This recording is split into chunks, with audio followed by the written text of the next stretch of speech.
Dr. Elias Morgan stood at the edge of the laboratory tank, his reflection rippling across the surface of the water. 3 years of his life had been devoted to this project, 3 years of isolation in this remote coastal research facility, funded by a government grant so classified that even he didn't fully understand its ultimate purpose.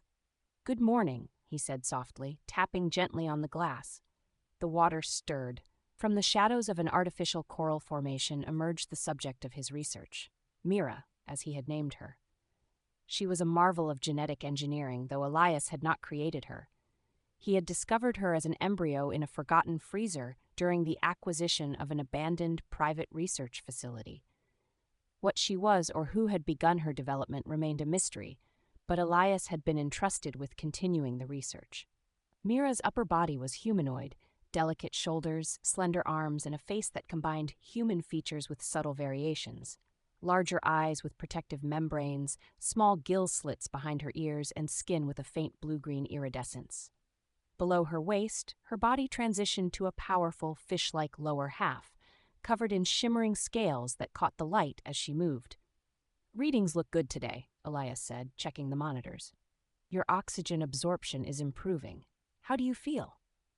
Mira didn't speak, couldn't speak, at least not in a way humans could understand, but over months of interaction, they had developed a form of communication. She pressed her palm against the glass, and Elias placed his hand opposite hers. "I know," he said, "the tank is getting smaller for you every day." Dr. Nora Chen, Elias's research partner and the only other permanent staff member at the facility, watched the interaction from the doorway. "You know the rules, Elias," she said, entering the lab with a clipboard. "Minimize emotional engagement with the subject." Elias stepped back from the tank. "She responds better when treated with kindness. It's just good science." "It's not just science anymore, and you know it," Nora said, her expression softening. "The way you look at her, I've seen that look before." "What are you implying?" Elias felt his face flush. "I'm not implying anything. I'm stating a fact. You're developing feelings for her, and that's dangerous, for the research, for your career, and for her." Elias turned away. "She's intelligent, Nora. More intelligent than we initially thought. She understands everything we say." From the tank, Mira watched them both, her eyes moving between them as they spoke. "That's exactly what worries me," Nora said. "The line between researcher and subject is blurring. And let's not forget who's coming tomorrow." Elias's stomach tightened. "Hampton." "Yes. And he's not coming to admire your work. He's coming to evaluate Mira's potential for the program." "She's not ready," Elias said quickly. "Her respiratory system still needs refinement. The transition between breathing underwater and in air isn't seamless yet." "That's not what Hampton cares about," Nora replied. "He wants to know if she can be replicated, if her abilities can be weaponized." The word hung in the air between them. Weaponized. That had never been Elias's intention. He had pursued this research to understand a new form of life, to learn from it, not to create soldiers or spies for underwater operations, which is what Hampton and his military backers clearly wanted. Behind him, Mira drifted closer to the glass, her eyes fixed on Elias with an intensity that seemed to convey understanding. That night, Elias couldn't sleep. He returned to the lab, where the soft blue lights of the tank cast wavering patterns across the floor. Mira was awake, as she often was at night. Her kind, whatever she truly was, seemed more nocturnal than diurnal. "I'm sorry," he said, sitting on the floor by the tank. "I never meant for this to happen." Mira swam closer, pressing both hands against the glass now. In the dim light, her eyes seemed to glow. "Hampton arrives tomorrow," Elias continued. "He'll want to take samples, run tests. He'll want to know if we can make more like you." Mira tilted her head, then suddenly swam upward. Elias followed, climbing the metal staircase to the platform at the top of the tank. Mira breached the surface, her head and shoulders emerging from the water. These surface interactions were rare and special. While Mira could breathe air for short periods, it clearly required effort. That she chose to do so now signaled the importance of this moment. She reached out, her wet hand finding his on the platform's edge. Her touch was cool, her skin smoother than human skin, but with a subtle texture like the finest sandpaper. "What are you trying to tell me?" Elias whispered. With her free hand, Mira pointed toward the large window that faced the ocean beyond the laboratory. Then she looked back at Elias, her gaze unwavering. The message was clear. "I can't," he said. "It would be the end of my career. I could go to prison." Mira squeezed his hand gently, then released it and sank beneath the surface again. Elias remained on the platform, torn between his duty as a scientist and what he knew in his heart was right. Mira was not just a subject or a specimen.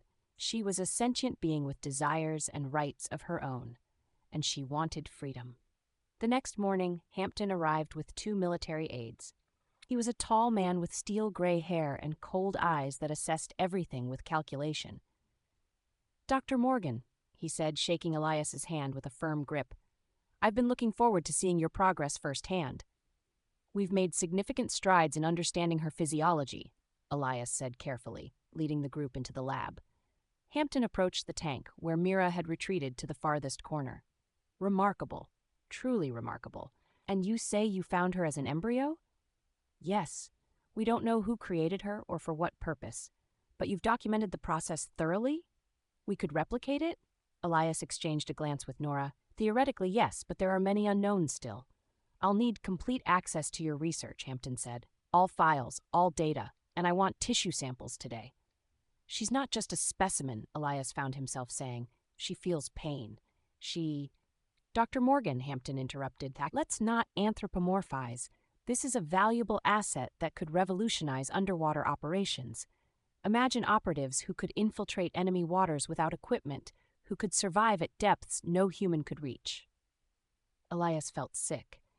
"That's not what this research was meant for." Hampton smiled thinly. "That's exactly what this research was meant for, Doctor. Why do you think you received such generous funding? Now, prepare her for sample collection. I want to see everything today." As Hampton turned to speak with his aides, Nora pulled Elias aside. "Don't do anything stupid," she whispered. "I know that look." "I can't let them turn her into a weapon or a template for underwater soldiers," Elias said. "It's not your decision anymore," Nora replied. "It never was."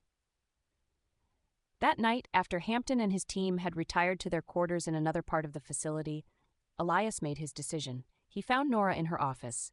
"I need your help," he said. Nora looked up from her computer, studying his face. "You've made up your mind." "Yes." She sighed deeply. "What's your plan?" "The service dock, the one we use to bring in equipment. It has direct access to the ocean." "And how exactly do you plan to move a 200-gallon tank?" "We don't move the tank," Elias said. "We move Mira." Nora stood up. "That's insane. She can't be out of water for more than a few minutes. We use the portable life support unit, the one we designed for transport between facilities." "Elias, this isn't just your career we're talking about. This is potentially treason." "I know what I'm risking," he said quietly, "but I need to know if you're with me." Nora was silent for a long moment. Finally, she said, "Hampton plans to take her to a military facility tomorrow. Once she's there, she'll never see the ocean. She'll spend her life in a tank, being studied and replicated. So you'll help?" "I'll help, but not for you, for her." The plan was set in motion just after midnight. The facility ran with minimal staff overnight, and the security systems were designed to keep people out, not in. Elias had legitimate access to all areas they needed. Nora disabled the internal camera feeds, replacing them with a loop of empty hallways. Elias prepared the portable life support unit, essentially a high-tech stretcher with a shallow water reservoir and an oxygen circulation system. The most difficult part would be getting Mira from her tank to the unit. They would need to work quickly. Elias approached the tank. Mira was waiting near the surface as if she knew what was coming. When he reached the platform, she emerged from the water. "We're getting you out," he whispered. "To the ocean, but it will be difficult and maybe dangerous." Mira nodded, an unmistakably human gesture she had learned from observing them. She understood. Elias helped her onto the platform. Out of water, her body was heavier than it appeared, the powerful tail muscle dense and strong. With Nora's help, they managed to lift her into the portable unit, quickly securing the oxygenation system to her gills. "Life signs stable," Nora reported, checking the attached monitor. "But we need to hurry. This system isn't designed for extended use." They wheeled the unit through the silent corridors of the facility, every sound seeming magnified in the quiet. The service dock was on the lowest level, a large area where boats could pull directly into the building for loading and unloading large equipment. The dock doors were locked with both an electronic keycard system and a mechanical bolt. Elias had the keycard. Nora worked on the bolt. "Someone's coming," Nora suddenly whispered, freezing in place. Footsteps echoed in the corridor behind them. Elias positioned himself in front of the life support unit, trying to appear casual, though there was nothing casual about being in the service dock at 1 a.m. A security guard appeared, flashlight in hand. "Dr. Morgan, is everything all right?" "Just checking on some equipment," Elias said, forcing a smile. "We're expecting a delivery tomorrow." The guard looked skeptical. "At this hour?" "Science doesn't sleep," Elias said with a shrug, "and neither do anxious scientists before big presentations." The guard's flashlight beam moved past Elias, illuminating part of the life support unit. "What's that?" Before Elias could answer, the beam caught Mira's face. The guard's eyes widened. "That's the subject," he said, reaching for his radio. "You're not authorized to move it." Nora acted quickly, grabbing a wrench from a nearby toolbox and striking the guard on the back of the head. He crumpled to the floor. "Nora," Elias exclaimed. "He'll be fine," she said, checking the guard's pulse. "But our timeline just got a lot shorter. Help me tie him up." They secured the guard with some cabling, then returned to their task. Nora finally got the mechanical bolt disengaged, and the large dock door began to rise with a low mechanical hum. The night air rushed in, carrying the scent of salt and sea. Beyond the dock, the dark water of the Pacific lapped against the concrete edge. "The alarm will sound soon," Nora said. The guard was supposed to check in every 30 minutes. They wheeled the unit to the edge of the dock. Mira was struggling now, her breathing labored even with the support system. "She needs to get into the water," Elias said. Together, they lifted the unit and tipped it gently, allowing Mira to slide into the ocean. She disappeared beneath the surface immediately, then reappeared a moment later, her face breaking through the water. In the distance, an alarm began to wail. "Go," Elias told her. "You need to get as far from here as possible." Mira hesitated, looking at him with those large, expressive eyes. Then she reached up, her hand finding his one last time. Her grip was stronger now, more confident in her natural environment. "I know," Elias said, his voice thick. "I'll miss you too." She released his hand and with a powerful flip of her tail dove beneath the surface. A ripple of bioluminescence marked her path as she swam away from the facility toward the open ocean. "They're coming," Nora said, glancing nervously at the corridor. "What do we do now?" Elias watched the last traces of light fade as Mira disappeared into the depths. "We face the consequences." The consequences were severe. Both Elias and Nora were arrested and charged with theft of government property, sabotage, and several other offenses. Hampton was furious, threatening them with decades in prison. But as the case progressed, an unexpected ally emerged. Dr. Helena Winters, a renowned marine biologist and ethicist, took interest in their case. She argued publicly that Mira represented a new form of intelligent life and that forcing her to remain in captivity would have been morally wrong. Public opinion began to shift. Questions were raised about the ethics of the research and the military's intentions. Eventually, a deal was reached. In exchange for full documentation of their research and sworn statements never to reveal classified details, Elias and Nora received reduced sentences of 2 years. 3 years later, Elias stood on a small boat, miles offshore from the research facility where he had once worked. After serving his sentence, he had found it impossible to return to conventional scientific research. Instead, he had used what little savings he had to purchase this boat, converting it into a modest floating laboratory. His new research focused on marine conservation, a field far removed from genetic engineering. But that wasn't why he came to this particular spot month after month. He dropped anchor and prepared his diving gear. The site was marked in his GPS, a deep underwater cavern that local fishermen avoided, claiming strange lights and sounds emanated from within. Elias slipped into the water, descending slowly to conserve oxygen. At a depth of about 60 feet, he entered the mouth of the cavern, switching on his dive light. The walls were covered with a bioluminescent algae unlike any he had seen before, except once in a laboratory tank years ago. He swam deeper, following the glow. The cavern opened into a larger chamber, partially filled with air. Elias surfaced, removing his regulator to breathe the surprisingly fresh air. "Hello?" he called, his voice echoing off the stone walls. For a moment, there was nothing. Then, a ripple in the water. A familiar face emerged, those unmistakable eyes finding his.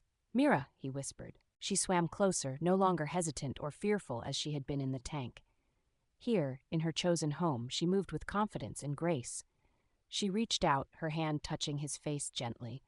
Behind her, another figure appeared in the water, similar to Mira, but with subtle differences, another of her kind. Elias gasped. "You found others?" Mira's expression seemed to confirm this, though it told only part of the story. The second figure approached cautiously, studying Elias with curious eyes. "Hello," Elias said softly. Over the next hour, Mira showed him her world, a network of underwater caverns that opened into air pockets, some natural and some seemingly altered. There were structures that couldn't have formed naturally, suggesting that her kind had created living spaces here long ago. When it was time for him to leave, his oxygen supply running low, Mira accompanied him to the cavern entrance. In the blue glow of the bioluminescent algae, she pressed her forehead against his dive mask, a gesture of connection that transcended their different worlds. Elias knew he would return next month, as he had been doing since his release. And perhaps over time, Mira would reveal more about her kind, about their history and their future. But for now, it was enough to know that she was free, that she had found others like herself, and that she had chosen to share this secret world with him. As he ascended toward his boat and the world above, Elias felt a sense of peace. Sometimes the right scientific decision and the right moral decision were the same: to recognize the boundaries of human intervention and to respect the freedom of all intelligent life, whatever form it might take. In the vastness of the ocean below, a trail of bioluminescence marked Mira's return to her people, a living light in the darkness.